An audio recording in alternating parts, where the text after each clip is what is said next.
बिस्मिल्लाहिर्रहमानिर्रहीम। गाइस आज का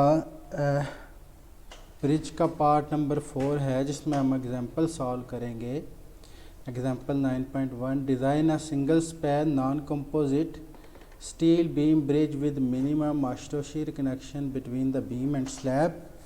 the span of the bridge is 12.25 meter. The curb to curb roadway width is 11.24 meter with 380 millimeter curb and barrier on each side.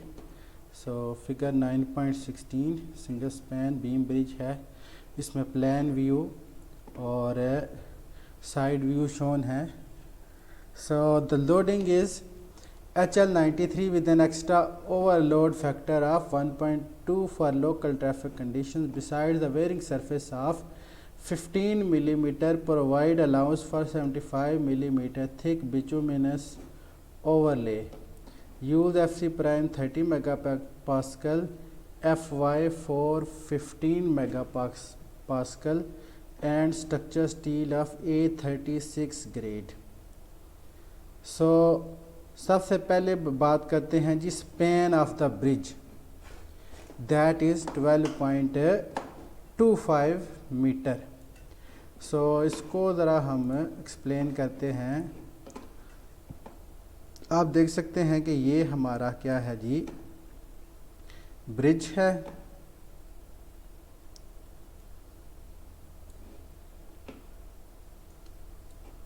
और इसके साथ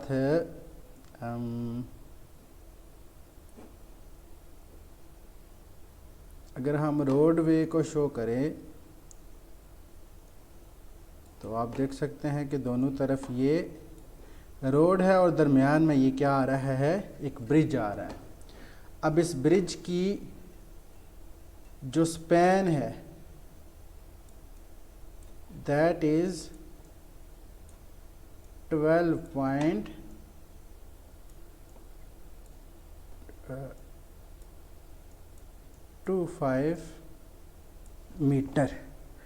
सो ये आप देख सकते हैं कि जो ब्रिज की लेंथ है या स्पैन है दैट इज़ 12.25 मीटर। नेक्स्ट चीज़ आ जाती है जो एक्सप्लेन है। अगर आप इसको क्रॉस सेक्शन देखें ब्रिज का, अगर हम क्रॉस सेक्शन की बात करें, ठीक है जी। सो ये अलोंग दी लेंथ है कि जो आपकी ट्रैफिक है, अगर मैं ट्रैफिक को शो करूं like I try to draw a vehicle, आप देख सकते हैं कि व्हीकल इस तरह मूव करेगी ब्रिज के ऊपर, ठीक है जी। सो ये long the length of the bridge है दैट इज स्पैन, और स्पैन कितना है 12.25 मीटर। इसके बाद आ जाते हैं हम इसके क्रॉस सेक्शन के ऊपर। तो क्रॉस सेक्शन में क्या आ जाएगा, सबसे पहले आपका डेक आ जाएगा,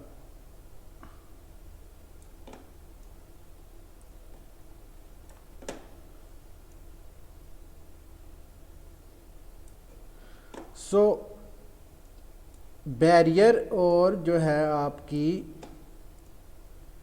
कर्ब को निकाल के जो kerb to kerb centre to centre distance जो बन रहा है कर्ब टू कर्ब का दैट इज़ 11.24 मीटर। सो ये क्रॉस सेक्शन आ गया इसका, ठीक है जी। अगर इस पर मैं व्हीकल शो करना चाहूँ तो vehicle will be like this, 2 tyres single axle show होगा, ठीक है जी, गाड़ी का। सो इसका रियर व्यू मैंने ड्रॉ कर दिया। सो गाड़ी जो है वो परपेंडिकुलर टू दिस प्लान आपकी क्या करेगी, मूव करेगी, ठीक है जी। सो ये जो क्रॉस सेक्शन है basically this may be a section cut from here, ठीक है जी। तो ये आप देख सकते हैं कर्ब टू कर्ब डिस्टेंस, और कर्ब और ये जो बैरियर है साथ दैट इज़ 380 मिलीमीटर। ठीक है जी, इस साइड पे भी और इस साइड पे भी 380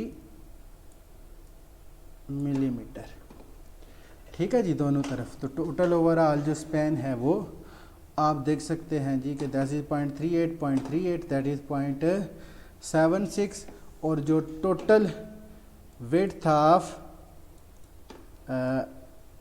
डेक बनती है दैट विल बी 12 मीटर, ठीक है जी। सो नेक्स्ट हम चलते हैं जी, the loading is HL93। So HL93 में एक ट्रक है और दूसरा टेंडम लोडिंग है, सो उसको मैं दोबारा से एक्सप्लेन कर दूंगा। With an extra overload factor of 1.2 for local traffic conditions beside the wearing surface of 15 millimetre. So जो डेक की स्लैब है उसके ऊपर आपकी 15 मिलीमीटर की वेयरिंग सरफेस, ठीक है जी, बिचुमेन की जो वेयरिंग सरफेस होती है, जिस ताकि आपकी जो है ट्रैफिक जो है वो जो राइड है वो कंफर्टेबल हो, ठीक है। कंक्रीट के ऊपर आप बिचुमिनस की वेयरिंग सरफेस इसलिए प्रोवाइड करते हैं ताकि जो है वो राइड जो है वो कंफर्टेबल रहे, ठीक है जी। सो 15 मिलीमीटर वेयरिंग सरफेस के साथ आपने 75 मिलीमीटर थिक बिचुमिनस ओवरले के लिए भी आपने अलाउंस प्रोवाइड करना है, तो ये भी थिकनेस ऑफ द डेक में चीज़ें शामिल होंगी, ठीक है जी। और FC प्राइम जो आपने यूज़ करना है डेक की कंक्रीट के लिए दैट इज़ 30 मेगापास्कल, और FY फॉर स्टील, ठीक है जी, स्टील रीइंफोर्समेंट। कौन सा स्टील? रीइंफोर्समेंट का जो स्टील है, जो सरिया आपने डालना है that is 415 megapascal, and structure steel of A36 grade. जो आपने स्ट्रक्चर स्टील जो आपने नीचे बीम प्रोवाइड करने हैं, आई सेक्शन गर्डर प्रोवाइड करने हैं या स्टिंगर प्रोवाइड करने हैं, वो आपके A36 ग्रेड के। सो A36 जो ग्रेड है इसका मतलब है कि American 36 KSI grade. So equivalent to होता है जी आपका FY 250 मेगापास्कल के बराबर होता है, या आप कह सकते हैं जी कि ये होता है 36 किप्स पर इंच स्क्वायर या PSI पाउंड्स पर स्क्वायर इंच, ठीक है जी। सो वटेवर जो आप इसको यूज़ करना चाहते हैं, 36,000 पाउंड पर स्क्वायर इंच, 36,000 PSI और 36 KSI। सो इसलिए इसको अमेरिकन ग्रेड ऑफ 36 स्टील कहते हैं, ठीक है जी। तो ये मेगापास्कल में 250 मेगापास्कल इसकी यील्ड स्ट्रेंथ होती है। सो अब आ जाते हैं जी इसके सॉल्यूशन की तरफ। तो प्लान व्यू होप सो कि आपको समझ आ गया होगा कि 12.25 मीटर जो है वो टोटल स्पैन है, और जो विड्थ ऑफ द डेक है या विड्थ ऑफ द ब्रिज है that is 11.24 metre kerb to kerb, ठीक है जी। कहाँ से लेके कर्ब टू कर्ब 11.24 मीटर है, और कर्ब प्लस बैरियर जो है वो आपका 380 मिलीमीटर का दोनों साइड पे है, ठीक है जी। सो हम इसको अब सॉल्यूशन की तरफ आते हैं जी। सो सॉल्यूशन में सबसे पहले आ जाता है arrangement of beam. So arrangement of beams की बात कर लें तो the overhang of deck is usually kept 35 to 40% of the inner spacing of beams to get nearly same forces on exterior and interior beams। सो अगर आप ये beaming के arrangement की बात करें तो this is exterior beam, this is exterior beam and this is these are interior beams, ठीक है जी। So the usual range of stringer spacing is 1.5 to 3 metre, और मिनिमम नंबर ऑफ बीम्स जो आपने प्रोवाइड करने होते हैं स्टिंगर्स के, मिनिमम नंबर जो आपने प्रोवाइड करने होते दैट इज़ 4। ठीक है जी। सो हम इस कंडीशंस के मुताबिक क्या करते हैं, बीम्स की अरेंजमेंट की बात करते हैं। सो मैं क्या करता हूँ, न्यू फाइल खोल लेता हूँ। सो अब आ जाते हैं हम अपने डेक की तरफ। Sorry, I will try to draw it good। चलिए फॉर द टाइम बिंग मैं इसको इसी तरह ड्रा कर लेता हूँ। सबसे पहले एक आ गया, फिर दूसरा आ गया, फिर तीसरा आ गया, फिर चौथा बीम आ गया। सपोज करते हैं कि हम बीम्स की जो तादाद है वो दैट इज़ 4, जो मिनिमम रिक्वायरमेंट है। सो इनके दरमियान स्पेसिंग आपने कांस्टेंट रखनी है, that will B S, that will B S. And जो बैरियर आपका है और कर्व है दैट इज 380 मिलीमीटर इस साइड पे भी और 380 मिलीमीटर इस साइड पे भी। सो ये आ गया आपका बैरियर। और कर्व टू कर्व जो डिस्टेंस है दैट इज 11.24 मीटर, या हम इसको ऐसे कह लेते हैं 11,240 मिलीमीटर कर लेते हैं इसको जी, एक यूनिट। अब आप ये देखें कि जो ये ओवरहैंग पोर्शन है दैट मे बी 35% टू 40%। ठीक है जी, एक साइड पे भी और दूसरे साइड पे भी आपका यही स्पेसिंग आएगी। ठीक है जी। सो अब आप देखें स्पेसिंग ये टोटल है और आपने क्या निकालना है, स्पेसिंग निकालनी है एस। तो अब आप देखें ये कितना है, सपोज हम करते हैं कि दिस इज 40%। ठीक है जी, 40% मीन 0.4 टाइम्स एस। इसके बाद देखें 1 2 3 इनर स्पेसिस आ गई, 3s आ गया, प्लस यहाँ पे देखें तो this will also be 0.4s, तो 0.4s आप इधर कर लें। इन सारे को भी आप क्या कर लें, जमा कर लें।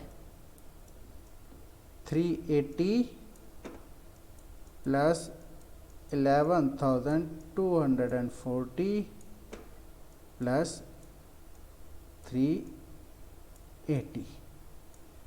सो ये कितना बन जाएगा जी, 3.8s will be equal to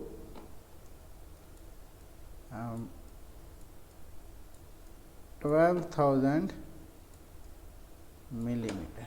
ठीक है जी। सो यहाँ पे आप देख सकते हैं जी कि अब आपने S निकालना है तो that will be 12,000 divided by 3.8। So मैं इसको कैलकुलेट कर लेता हूँ, 12,000 divided by 3.8 and that is जो मेरे पास स्पेसिंग निकल के आ रही है दैट इज़ 3158 मिलीमीटर।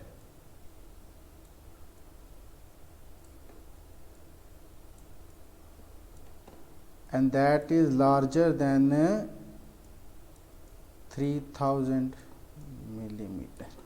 सो आप देख सकते हैं जो यूजुअल रेंज है स्पेसिंग की that is 1.5 to 3 metre. So ये स्पेसिंग 3 मीटर से एक्सीड कर गई है। सो अब आपने क्या करना है, एक स्टिंगर और प्रोवाइड कर देना है, ठीक है जी। सो मिनिमम कितने हैं, 4 तो आपने मिनिमम प्रोवाइड करने ही करने हैं, ठीक है जी। सो 4 प्रोवाइड किए, लेकिन स्पेसिंग क्या होगी, बढ़ गई। तो अब स्पेसिंग को कम करने के लिए हम क्या करेंगे, 1.5 to 3 मीटर के दरमियान लाने के लिए हम क्या करेंगे, जो स्पेसिंग एक बीम है, स्पेसिंग को कम करने के लिए हम एक बीम और डाल देंगे, एक स्टिंगर और डाल देंगे इसके दरमियान में। तो अभी इसको हम दोबारा कर लेते हैं। सो अगेन आ जाते हैं जी, इस दफ़ा चलें, थोड़ी फिगर अच्छी बन गई है। सो एक आई आ गया आपके पास, तीसरा सेक्शन आ गया और 5वां सेक्शन आ गया, चौथा भी आ गया और दूसरा भी गर्डर आ गया। सो अब आप देख सकते हैं कि ये जो पोर्शन है that is 0.4 S, this will be S, this will be S, this will be S, this will also be S, and ये जो पोर्शन जो बाकी बच जाता है ये also 40% of the inner spacing हम रख लेते हैं। तो 380 मिलीमीटर आपका ये वाला पोर्शन आ जाता है। 11 to 40 मिलीमीटर आपका ये वाला पोर्शन आ जाता है, और अगेन 380 मिलीमीटर आपका ये पोर्शन आ जाता है।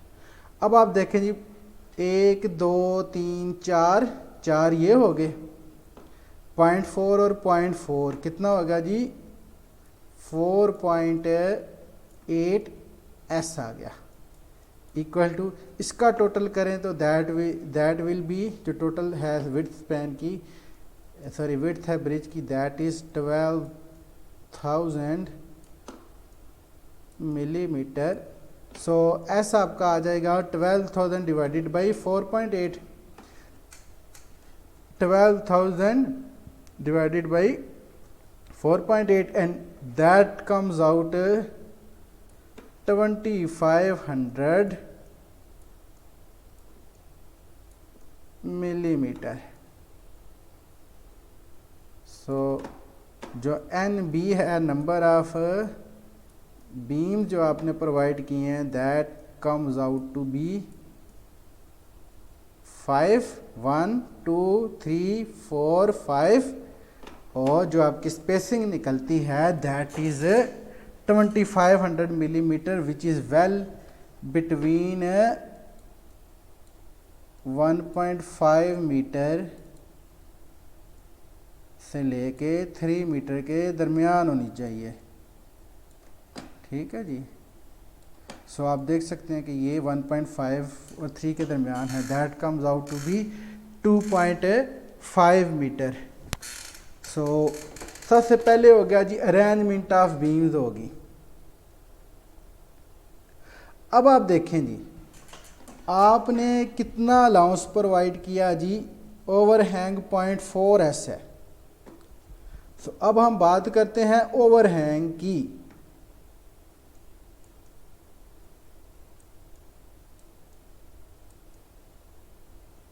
सो आपको ओवरहैंग का तो पता होगा, जो एक्सटीरियर बीम से लेके जो पोर्शन आप डेक का बाहर निकाल सकते हैं, ठीक है, जो फ्री होता है, ठीक है जी, जो सिर्फ स्टिंगर पे रेस्ट कर रहा है और बाकी जो पोर्शन इसका है free, that is 0.4S will be equal to 0.4 multiply by 2500, and that will be equal to 1000 millimetre. Overhang हमारे पास कितना आ गया 1000 मिलीमीटर।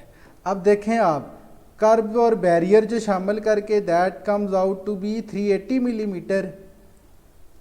सो जो आपका बकिया ये जो पोर्शन बचता है,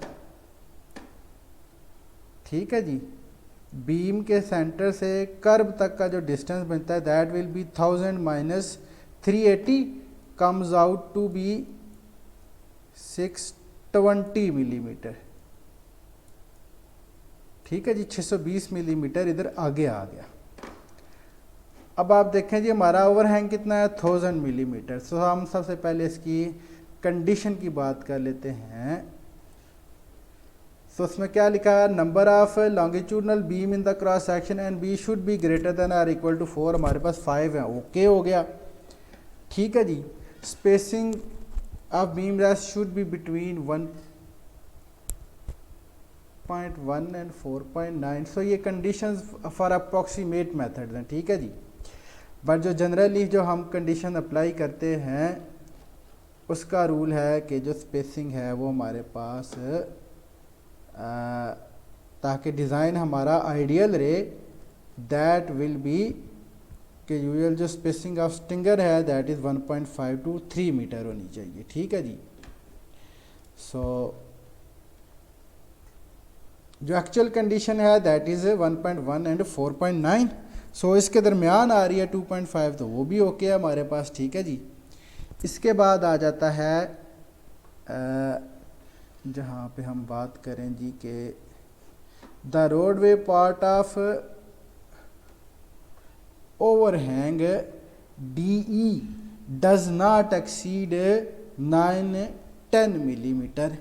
सो आप देख सकते हैं कि जो हमारे पास ओवरहैंग का जो पार्ट आ रहा है टोटल ओवरहैंग है जो हमारे पास दैट इज़ 1000 मिलीमीटर। इसमें 380 मिलीमीटर क्या है, कर्व और बैरियर है। और अगर 1000 माइनस 320 मिलीमीटर कर्व और बैरियर हम निकाल दें तो हमारे पास रोडवे पार्ट ऑफ ओवरहैंग आ जाएगा। मतलब ओवरहैंग का वो पार्ट जो रोड में भी शामिल है, ये वाला पार्ट 680 मिलीमीटर आ रहा है एंड इस is less than 9-10 millimetre. So it is okay, again it is okay. So हम चलते हैं जी सॉल्यूशन की तरफ अपने, और आप देख सकते हैं जी कि इसके बाद आ जाती है बारी design of reinforced concrete deck slab. सबसे पहले आपने क्या करना है, बीम्स की अरेंजमेंट बनानी है। ठीक है जी। So roadway part of overhang that is 620 millimetre plus 380 millimetre kerb and barrier, और 4 स्पेसिस आ गई, यानी कि 5 बीम्स आ गए और 4 स्पेसिस आ गई आपकी एट 2500 मिलीमीटर। और यही सेम चीज़ इधर भी है। ठीक है जी। सो ये कर्व टू कर्व विड्थ आ गई इसकी और वट एवर। ठीक है जी। देन आ जाता है जी design of reinforced concrete deck slab. So depth सबसे पहले आपने क्या करना है, डेप्थ स्लैब की निकालनी है। सो एच मिनिमम इज़ नए पेज पे चले जाते हैं। H minimum will be equal to S plus 3000 divided by 30 mm। So H minimum आ जाएगा हमारे पास 2500 plus 3000 divided by 30 and that comes out 183.3 millimeter. Let me cross check. So 184 millimeter okay ji. Such minimum हमारे पास आ गया 184 millimetre. Adding 15 millimeter of wearing surface and rounding to higher side, the total depth may be taken as 205 millimeter. For the cantilever overhang, a greater depth may usually be required due to provision of resistance against collision forces. Hence, the depth of cantilever slab may be set at 230 millimeter. So, जो basically 205 millimeter is actually equivalent to 8 inch, and 230 millimeter is equivalent to 9 inch. So आप जो depth की slab की जो depth है वो accordingly decide कर सकते हैं, ठीक है जी, वो आपकी मर्ज़ी है. So adding 15 millimeter of varying surface and rounding to higher side, the total depth may be taken as 205 millimeter. ठीक है जी. आप 210 millimeter लेना चाहते हैं वो भी ले सकते हैं, 220 millimeter, 225 millimeter तक भी लेना चाहते हैं इसको ले सकते हैं. और अगर आप जो है for the cantilever overhang a greater depth में usually be required due to provision of resistance against collision forces. Because जो आपका ओवरहैंग कैंटिलीवर ओवरहैंग पार्ट है तो उसमें क्या होता है, आपका बैरियर होता है और बैरियर सेफ्टी के लिए प्रोवाइड किया जाता है. So in case of collision barrier must be strong. So barrier के नीचे जो स्लैब है आपकी वो भी स्ट्रॉन्ग होनी चाहिए जो बैरियर को सपोर्ट कर रही है. तो उसके लिए आप जो ओवरहैंग पार्ट है उसकी डेप्थ आप इंक्रीज कर सकते हैं, ठीक है जी. So that may be taken up to 230 millimeter. Then आ जाता है जी about clear cover. The minimum clear cover on top deck surface subject to wear is to be 60 millimeter. क्योंकि जो ऊपर वाली सरफेस है डेक की वो सब्जेक्ट टू वियर है, उसके ऊपर व्हीकल्स क्या करती हैं, मूव करती हैं, तो वियर एंड टीयर आ सकता है. सो कंक्रीट के लिए आपने सॉरी स्टील के लिए आपने सफिशेंट कवर प्रोवाइड करना है. So the minimum clear cover की बात हो रही है, ठीक है जी. Cover to the centroid of rebar group नहीं हो रही बात, ठीक है जी. क्लियर कवर की बात हो रही है. जो आउटर स्टील की जो सबसे आउटर लेयर है उससे लेके एंड तक जो कवर आपने प्रोवाइड करना है that is 60 millimeter. And on bottom of cast in place concrete slabs is to be 25. Bottom पे कोई वेयर एंड टीयर उस तरह से आती नहीं है, ठीक है, डायरेक्टली, तो आप 25 millimeter प्रोवाइड कर दें. The outermost layer of steel along the depth of the slab is to be placed in the direction of the effective length. So and that is always a shorter dimension, ठीक है जी. सो affective length किस में आती है जी, जो shorter direction में आती है. So reinforcement required by empirical method आ जाते हैं हम. तो ये इसको इस चीज़ को चले मैं आपको जब इसकी डिटेलिंग करेंगे तो हम उस वक्त इसको थोड़ा ज़्यादा एक्सप्लेन कर लेंगे. So reinforcement required by empirical method. All the conditions for the empirical design to be applicable are fulfilled, some of which are as under. So effective span of slab SE will be equal to 2500 millimeter जो आपकी centre to centre spacing है minus assumed BF of the selected section width of the flange, and that is approximately taken equal to 10% of the center to center span. So 2250 which should be less than 100 millimeter, and that is our condition number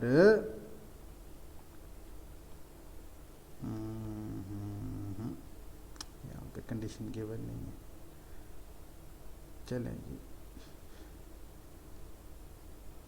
चलें ये भी एक condition है जिसको आपने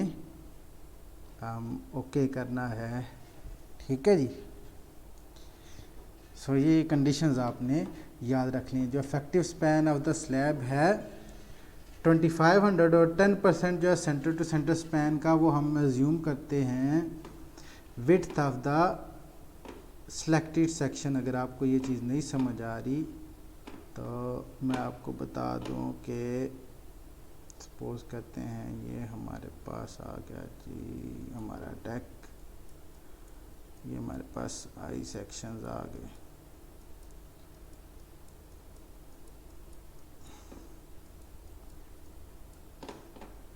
तो road slab का जो ये स्पैन है ये आपका SE इफेक्टिव स्पैन है। इसमें देखें आप हाफ फ्लैंज की विड्थ इधर से निकल जाएगी, हाफ फ्लैंज की विड्थ इधर से निकल जाएगी। तो एक फ्लैंज की विड्थ क्या आपने निकाल देनी है और उसको हम SE को जनरली हम क्या लेते हैं S minus BF width of the flange, और जो विड्थ ऑफ फ्लैंज हम लेते हैं that is 10% of the spacing mean i.e. 0.1 S। तो आप देख सकते हैं जी 2500 millimetre minus 250 millimeter will be equal to 2250 millimeter will be our effective span of the slab, effective span of the slab आ जाएगा। इसके बाद है SE/H, this is slenderness ratio, ठीक है जी। सो आपकी जो हाइट है स्लैब की that comes out to be H minimum जो है वो 184 थी तो आपने 190 ले ली, ठीक है जी। इसमें आपने 15 मिलीमीटर जो है आपने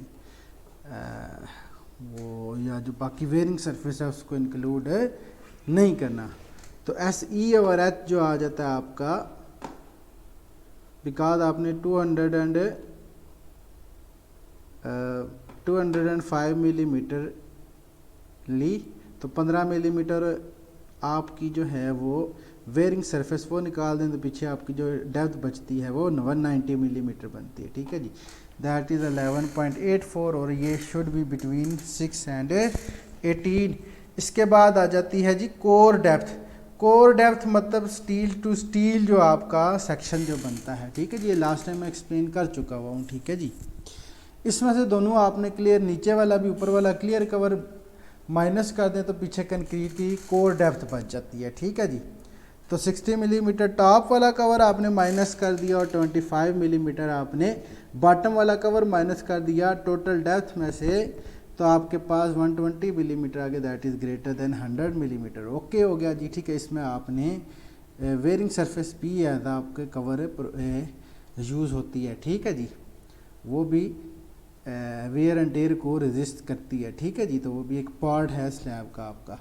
तो slab depth is 190 millimetre, that is greater than 175 millimetre. Okay, overhang is 1000 millimetre versus 5 times H that is 950 millimetre. So overhang भी आपका 5H से ज़्यादा है तो that is okay. FC prime 28 megapascal से ज़्यादा होना चाहिए, हमारा 30 है, ये भी ओके हो गया। A minimum of 2 shear connectors will be placed at spacing of 600 millimeter center to center। Yes, ये हम प्रोवाइड करेंगे, दैट विल बी आल्सो भी ओके। इसके बाद आ जाता है जी बॉटम लेयर स्टील की। अब आप देखें यहाँ पे एक बॉटम लेयर की स्टील आपने प्रोवाइड करनी है। ये मेन स्टील आपका जो नीचे आ रहा है, ठीक है जी। इसके ऊपर जो आपका टेम्परेचर स्टील आ जाएगा, ठीक है जी। सो बॉटम लेयर स्टील की बात करें तो AS इज 0.570 मिलीमीटर स्क्वायर पर मिलीमीटर। और अगर आप इसको कुछ इस तरह करना चाहते हैं तो that will B 570 millimetre square पर मीटर आ जाएगा, ठीक है जी। तो अपनी आसानी के लिए इसको 570 millimeter square per millimeter which is empirically increased by 20% according to the expected increase in the live load। so 20% इसको आप increase भी कर सकते हैं। सो फैक्टर मल्टीप्लाई हो जाएगा 1.25 का।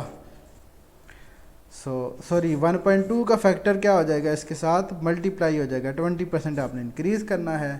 तो आपके पास आ गई जी 0.684 मिलीमीटर स्क्वायर पर मिलीमीटर। सो आपने अब बार ही बार सेलेक्ट करना है, ठीक है जी। सो इसने SI बार सेलेक्ट किया number 15 at 250 millimetre centre to centre.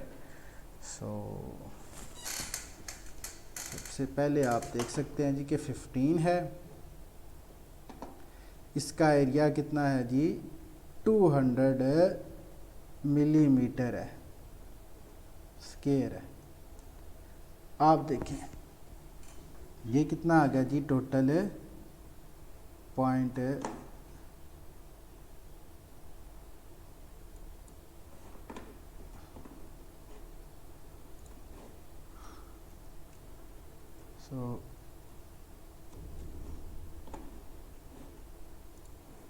आप देख सकते हैं टोटल रिक्वायरमेंट है 684 मिलीमीटर स्क्वायर पर मीटर, ठीक है जी। 684 टोटल है, डिवाइडेड बाई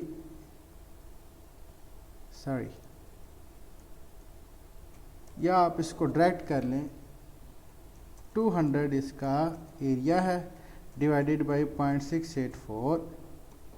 सो स्पेसिंग हमारे पास निकल के आती है 292 मिलीमीटर सेंटर टू सेंटर। तो आप इसको स्पेसिंग को राउंड डाउन कर सकते हैं, ठीक है जी। इसको कभी भी राउंड अप नहीं कर सकते, ठीक है जी, हमेशा इसको राउंड डाउन कर सकते हैं। और अगर आपने 11 मिलीमीटर 11 इंच पे प्रोवाइड करनी है तो 280 पे राउंड कर सकते हैं या 275 पे राउंड कर सकते हैं, ठीक है जी। 290 पे राउंड करना चाहते हैं वो भी कर सकते हैं आप। सो 250 will be an ideal case. तो आप अगर SI बार नंबर 15 अगर आप प्रोवाइड करना चाहते हैं तो आप 250 तक इसको राउंड कर सकते हैं, कोई इशू नहीं है, ठीक है जी। 250 राउंड करें, 260 राउंड करें, 270 पे करें, 280 पे करें, 290 पे भी कर सकते हैं आप, ठीक है जी। सो ये आपकी चॉइस है। सो लेआउट में 250 मिलीमीटर, ठीक है जी। So that is 1/4 of the metre. So इसको लेआउट करना बड़ा आसान हो जाता है, ठीक है जी। 25 सेंटीमीटर पे आपने हर बार को प्लेस करना है, ठीक है जी। सो समटाइम आगे पीछे भी हो जाता है जब आप ऑन साइट कंस्ट्रक्ट करते हैं, ठीक है जी। तो उस केस में ये क्या होता है, बेनिफिशियल होता है कि आप स्पेसिंग को बड़ा आइडियली क्या करें, वो एक स्पेसिंग प्रोवाइड कर दें, ठीक है जी। इवन आप यहाँ तक भी कर सकते हैं कि आप 200 मिलीमीटर तक भी स्पेसिंग को आप डाउन कर सकते हैं। सो इट्स योर चॉइस कि इन्फोर्समेंट थोड़ी ज़्यादा हो जाएगी, बट दैट डजेंट मैटर, ठीक है जी। आपकी मर्ज़ी है, ये डिज़ाइनर की मर्ज़ी आ जाती है अब कि वो क्या करना चाहता है। बट इकॉनमी पैरामीटर्स को भी आपने देखना है तो आप 250 मिलीमीटर तक इसको क्या कर दें, राउंड कर दें। बाकी आपकी चॉइस है आप क्या करना चाहते हैं, ठीक है जी। So being a designer it's your choice. So next हम चलते हैं जी कि बॉटम स्टील निकल है जी, top layer steel. A 20% increase in the minimum value is consider at the above. So minimum value कितनी है जी 0.380 मिलीमीटर स्क्वायर पर मिलीमीटर। सो 1.2 का फैक्टर मल्टीप्लाई कर दें, मीन 20% इंक्रीज़ कर दें, 456 मिलीमीटर स्क्वायर पर मिलीमीटर आ गया। और that will be equal to number 10 at 200 millimeter center to center. So let me cross check के जो 10 नंबर 10 है SI का बार, उसका एरिया है 100। सो 100 डिवाइडेड बाई 0.456, तो स्पेसिंग निकल के आती है मेरे पास 219 मिलीमीटर। सो यस, इसको राउंड डाउन करेंगे 200 मिलीमीटर पे ही, ठीक है जी। तो नंबर 10 एट 200 मिलीमीटर ही आएगा। सो ये आपको जनरल चीज़ें आपको नॉन होंगी, ठीक है जी। सो आपको पता है कि स्लैब की रीइंफोर्समेंट कैसे निकालते हैं अगर आपको, और आप इसको कैसे प्रोवाइड करते हो, ठीक है जी। सो ये आ गया जी टॉप लेयर, ऊपर वाली लेयर की स्टील का आ गया जी। इसके बाद आ जाएगी इसकी जी, both the spacing are lesser than the maximum possible value of 450 millimetre. So both the spacing are lesser than maximum permissible value of 450 millimetre. So maximum जो परमिसिबल वैल्यू है वो कितनी है, 480 मिलीमीटर। यानी स्पेसिंग आपकी इससे ज़्यादा नहीं होनी चाहिए, ठीक है। जो पाकिस्तान में जो रूल चलता है वो जनरली 300 मिलीमीटर या 1 फुट है, तो इससे ज़्यादा स्पेसिंग प्रोवाइड नहीं की जाती। तो उससे भी हमारी क्या है स्पेसिंग 250 मिलीमीटर 200 मिलीमीटर कम है। सो ओके है, ठीक है जी। So the overhangs are to be separately designed and only lap splices are to be used to extend the bar length. So the slab steel is shown in figure 9.18. The overhangs are separately to be designed and only lap splices are used to extend the bar length. So जहाँ पे आपने बार length को extend करना है वहाँ पे आपने lap splice देना है, ठीक है जी। बार का पूरा आपने क्या करना है, लैप सप्लाइस देना है, ठीक है जी। आपने ये नहीं देखना कि डेवलपमेंट लेंथ आपने प्रोवाइड करनी है कंप्रेशन के लिए या टेंशन के लिए, उस चक्कर में बिल्कुल आपने नहीं पढ़ना। जहाँ पे भी आपने बार एक्सटेंड करना है उसको जितना लैब बनता है उस नंबर का उतना ही आपने उस नंबर का और उस ग्रेड का जितना लैब बनता है आपने उतना लैब प्रोवाइड करना है, ठीक है जी। सो नेक्स्ट आ जाता है जी concrete barrier design. The barrier is to be design for the expected forces and experimentally tested before using it on any bridge. The bridge overhang to which the barrier is connected must be stronger than the barrier and in case of an accident failure should not occur in the bridge deck before the barrier, ठीक है जी। सो जब आपने barrier design करना है तो उसके लिए एक्सपेक्टेड फोर्सेस के अगेंस्ट उसको एनालाइज करेंगे, फिर एक्सपेरिमेंटली टेस्ट करेंगे उसको, ठीक है जी। और जो ब्रिज का जो ओवरहैंग पार्ट है जो डेक का, ठीक है, जिसके साथ बैरियर कनेक्टेड होगा, so that must be stronger than the barrier, वो बैरियर से स्ट्रॉन्गर होना चाहिए, ठीक है जी। ये नहीं है कि आपका ट्रक बैरियर से टकराया, बैरियर आपका स्ट्रॉन्ग था, आपकी जो ओवरहैंग स्लैब थी वो वीक थी, तो स्लैब क्या करेगी, टूट जाएगी और बैरियर समेत क्या हो जाएगा, वो फेल हो जाएगा, ठीक है जी। सो अगर आपका फेल हो भी तो बैरियर फेल हो, आपका जो कंक्रीट का जो डेक है या ओवरहैंग पार्ट है that must not be fail, ठीक है जी। तो उसको फेल नहीं होना चाहिए और that must be stronger. For this example a typical tested barrier is used without detailed calculations as shown in figure, okay जी। Further the bridge deck overhang slab steel is approximately increase. It is important to note that in reality the overhang slab steel must be properly designed for the accident limit state and the corresponding loading. So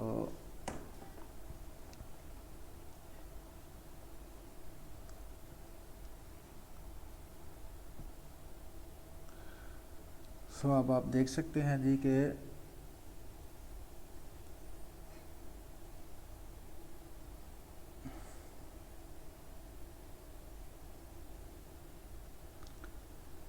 जो है number 15 at 250 millimetre आपका bottom layer steel आ गया, ठीक है जी, दोनों तरफ। और number 10 at 200 millimetre centre centre top steel आ गया आपका बोथ साइड पे, ठीक है जी। और नीचे की तरफ जो क्लियर कवर है दैट इज़ 25 मिलीमीटर और ऊपरों की तरफ जो क्लियर कवर 60 + 15 मिलीमीटर, ठीक है जी। सो 15 मिलीमीटर आपकी जो रोडवे विड्थ है। So reinforcement details for deck slabs, आप ये इस फिगर को देख सकते हैं, ठीक है। तो ये उसी तरह प्रिपेयर की गई है जिस तरह आपने इसका डिज़ाइन निकाला है, ठीक है। तो बॉटम वाली लेयर का स्टील दोनों क्या हैं, इस डायरेक्शन में भी और इस डायरेक्शन में भी नंबर 15 है 250 मिलीमीटर सेंटर, और ऊपर वाली नंबर 10 है 200 मिलीमीटर सेक्शन। ये जो डॉट वाले बार हैं और ये लॉन्ग दी लेंथ। सो जो ऊपर वाला जो बार है वो भी आपने perpendicular to the beams provide करना है और नीचे सबसे नीचे वाला भी, ठीक है जी। ये मेन बार्स हैं, ठीक है जी। जो डॉट वाले जो बार हैं वो हमेशा अंदर की तरफ आएंगे, ठीक है जी, इस क्रॉस सेक्शन में। यहाँ पे हो गया जी डेक स्लैब की रीइंफोर्समेंट की डिटेल होगी। इसके अलावा अगर आपने इसकी डिटेल फिगर देखनी है क्रॉस सेक्शन में तो आप ये भी देख सकते हैं जी, ठीक है। ये टिपिकल बैरियर डिज़ाइन है और ओवरहैंग डिज़ाइन है, ठीक है जी। ये आप देख सकते हैं जी।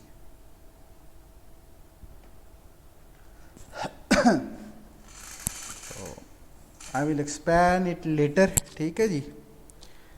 इसकी क्लियर फिगर भी आपको मैं समझा देता हूँ। यहाँ पे आप सबसे पहले देखें तो ये आपका एक्सटीरियर मोस्ट स्ट्रिंगर है, ठीक है जी। यहाँ पे आप देख सकते हैं कि 25 मिलीमीटर एक्स्ट्रा डेप्थ प्रोवाइड की गई है। 230 फॉर ओवरहैंग, यहाँ पे देखें आपकी 205 फॉर इनर स्लैब, ठीक है जी, मिलीमीटर। इसमें 15 मिलीमीटर आपकी वेयरिंग सरफेस भी शामिल है। यहाँ पे देखें आपका 25 मिलीमीटर कंक्रीट और ज़्यादा प्रोवाइड कर दिया गया ओवरहैंग के लिए, ठीक है जी।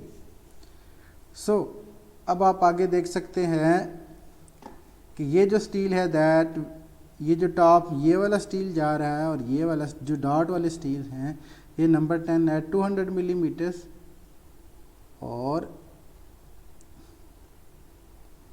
जो बॉटम वाले स्टील हैं दैट इज़ नंबर 15 है 250 मिलीमीटर। इसके बाद आ जाए जी ओवरहैंग पार्ट के ऊपर। ओवरहैंग पार्ट में ये वाला जो है नंबर 10 है 200 millimetre centre to centre plus number 15 at 200 millimetre है सेंटर टू सेंटर। तो यहाँ पे ये जो है बार ये कर्टेलमेंट का निशान है कि यहाँ से लेके यहाँ तक ही ये जो बार है आपने प्रोवाइड करना है। दिस मस्ट बी कितना नंबर 10 और फिर नंबर 15 भी आपने इसके साथ क्या करना है 200 मिलीमीटर की स्पेसिंग के साथ इसको एडिशनल क्या करना है प्रोवाइड करना है। इसी तरह ये वाला जो बार है यहाँ पे कर्टेल हो रहा है, ठीक है, यहाँ से लेके ये एंड तक जाएगा। दिस विल आल्सो भी number 15 at 250 plus number 10 at 250 millimetres. यहाँ पे नंबर 10 भी आपने क्या करना है एक्सीड कर देना है, ठीक है जी। यहाँ पे टॉप रिइंफोर्समेंट ज़्यादा होगी, यहाँ पे ओवरहैंग में टॉप रिइंफोर्समेंट और ज़्यादा होगी और बॉटम पे भी इवन रिइंफोर्समेंट क्या हुई है आपकी इंक्रीज़ हुई है, ठीक है जी। इसके बाद ये बैरियर का डिज़ाइन आता है। ये आप देख सकते हैं ये टिपिकल डिज़ाइन है। आप यहाँ पे इसको चेक कर सकते हैं। यहाँ पे देखें जब आपने किसी भी जॉइंट पे आपने करना है तो जो बार का बेंड है वो जॉइंट पे कभी भी नहीं आना चाहिए, ठीक है जी। सिर्फ एक चीज़ आपने लाजमी ध्यान में रखनी है कि जब भी आप किसी भी चीज़ का जॉइंट आप जब डिटेल करते हैं, सपोज करता हूँ एक कोई इस तरह का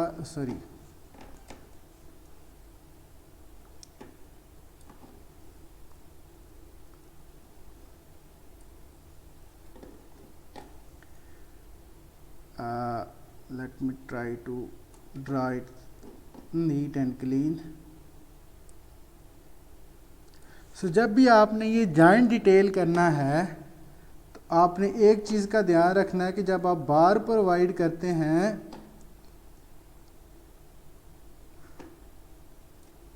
तो आपने ये काम बिल्कुल नहीं करना, कभी भी ये काम नहीं करना। जब आपका ये जॉइंट खुलेगा तो ये आपका बार भी क्या करेगा फोर्स लेने के बजाय क्या करेगा खुल जाएगा, ठीक है जी। अगर मैं इसको कहता हूँ कि ये अगर जॉइंट आपका इस तरह से खुल जाता है तो आपके बार यहाँ पे बेंड हो रहे हैं, आपके बार भी क्या करेंगे, यहाँ पे खुल जाएंगे और वो कोई फोर्स मतलब इसको रेजिस्ट नहीं करेंगे। ठीक है जी। तो ये जॉइंट आपका क्या हो जाएगा, बहुत फ्लेक्सिबल हो जाएगा और ये क्रैक हो जाएगा आपका जॉइंट। ठीक है जी। सो ये काम आपने कभी भी नहीं करना। ठीक है जी। आपने जब भी इस तरह का जॉइंट या कोई भी जॉइंट आपने जब इस तरह का किसी एंगल पे भी आपने अगर डिटेल करना है तो हमेशा आपने ये चीज़ याद रखनी है कि आपने जब भी प्रोवाइड करें बार का बेंड कभी भी इसके क्रॉस सेक्शन के बराबर नहीं आना चाहिए। ठीक है जी। मतलब जो आपने बार प्रोवाइड की वो इस तरह प्रोवाइड करें और ये वाली जो बार है वो आप इस तरह से प्रोवाइड करें। अब आप देखें बेंड का सेंटर ये है, इसका जो है मूवेबल सेंटर ये है। अब ये फोर्स क्या करेंगे, बार्स बेयर कर सकते हैं। ठीक है जी। और यहाँ पे आप एक्स्ट्रा बार भी इंट्रोड्यूस करा सकते हैं। ठीक है जी, यू शेप में, ताकि आपका जॉइंट जो है वो रिजिड हो। ठीक है जी। सो जब भी आपने प्रोवाइड करना है तो इधर का जो है वो आपने इसको ऊपर ले जाना है और इसको नीचे ले जाना इस तरह से, ताकि आपका ये जॉइंट खुले ना। ठीक है जी। सो दिस अप्लाइज टू कोई भी आपका मतलब किसी एंगल पे आपका कनेक्शन है। ठीक है, दो कंक्रीट मेंबर्स का, या आप स्विमिंग पूल डिज़ाइन करते हैं, उसकी वॉल्स डिज़ाइन करते हैं। ठीक है, एक वाल से दूसरी वाल तक जब इन्फोर्समेंट लेके जाते हैं तब भी आपने इस चीज़ का ध्यान रखना है। इवन आपने जब ये बैरियर डिज़ाइन करना है ब्रिज का ओवरहैंग के ऊपर, तब भी आपने इन सारी चीज़ों का ध्यान रखना है। ठीक है जी। बिल्कुल आपने वो सीधी सीधी इन्फोर्समेंट प्रोवाइड नहीं करेंगे, उस तरह इन्फोर्समेंट का जो बैंड है वो भी साथ खुल जाएगा, वो फोर्स नहीं उठाएगा, तो जो आपका जॉइंट है वो क्रैक हो जाएगा इधर से। अब अगर ये इधर से खुलने की कोशिश करेगा तो बार जो है वो लोड क्या करेगा, बेयर करेगा। ठीक है, उसको रेजिस्ट करेगा। और इधर एडिशनल बार भी आपने प्रोवाइड करना है। सो अब आप अगर इस फिगर को देखें तो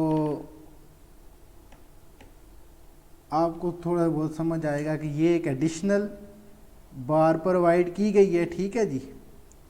इसी तरह ये वाला जो बार है वो नीचे बेंड किया गया और ये ऊपर बेंड किया गया, और ये इस तरह से जब अगर ये बैरियर को फोर्स लगती है तो ये वाला पार्ट जो है इसको क्या करेगा, रेजिस्ट करने की कोशिश करेगा, ताकि बैरियर और ये इसका जो जॉइंट है वो ओपन ना हो।